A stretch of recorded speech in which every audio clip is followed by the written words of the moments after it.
भाईजान अगे जा रहे हो तो मैंने भी ले जाओ। यार मैं ऑफिस तो लेट हो रहा मैं जान दे। मैं भी ले जांदा क्यों जाना है। हाय थक गया। वाह जी वाह ਤੁਹਾਡਾ ਆਫਿਸ ਤੇ ਇੱਥੇ ਖੁੱਲਿਆ ਅਫਸਰ ਸਾਹਿਬ ਤੁਹਾਡੇ ਆਫਿਸ ਵਿੱਚ ਚਿੱਟਾ ਖਤਮ ਹੋ ਗਈਆਂ ਲੈ ਕੇ ਆਓ। ਅਫਸਰ ਸਾਹਿਬ ਫਾਈਲਾਂ ਜਿਹੜੀਆਂ ਹਨ ਨਾ ਦੋ ਰੱਖਣੀਆਂ ਤੀਜੀ ਫਾਈਲ ਰੱਖੀ ਕੰਪਿਊਟਰ ਦਾ ਲੋਡ ਵੱਧ ਸਕਦਾ ਤੇ ਕੰਪਿਊਟਰ ਗਿਰ ਸਕਦਾ। ਅਫਸਰ ਸਾਹਿਬ ਤੁਹਾਡੀਆਂ ਫਾਈਲਾਂ ਜਿਹੜੀਆਂ ਹਨ ਬੜੀਆਂ ਖੁਸ਼ਕ ਹੋਈਆਂ ਨੇ ਨਾ ਤਾਰ ਕਰੋ। ਹਲਾ ਭਾਈ ਜੀ ਕਰ ਦਿੰਦਾ। ਅਫਸਰ ਸਾਹਿਬ ਨਵਾਂ ਪ੍ਰੋਜੈਕਟ ਆਇਆ ਹੈ ਜਲਦੀ ਆਓ ਫਾਈਲਾਂ ਲਾ ਲਓ।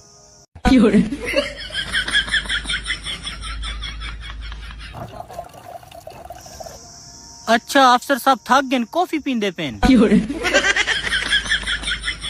अफसर साहब ऑफिस तो छुट्टी हो गया तो मैं ले जासोंगे। बैठो सर ले जासा। काम वैसे बड़ा आज तुसी टेक्निकल कीता है।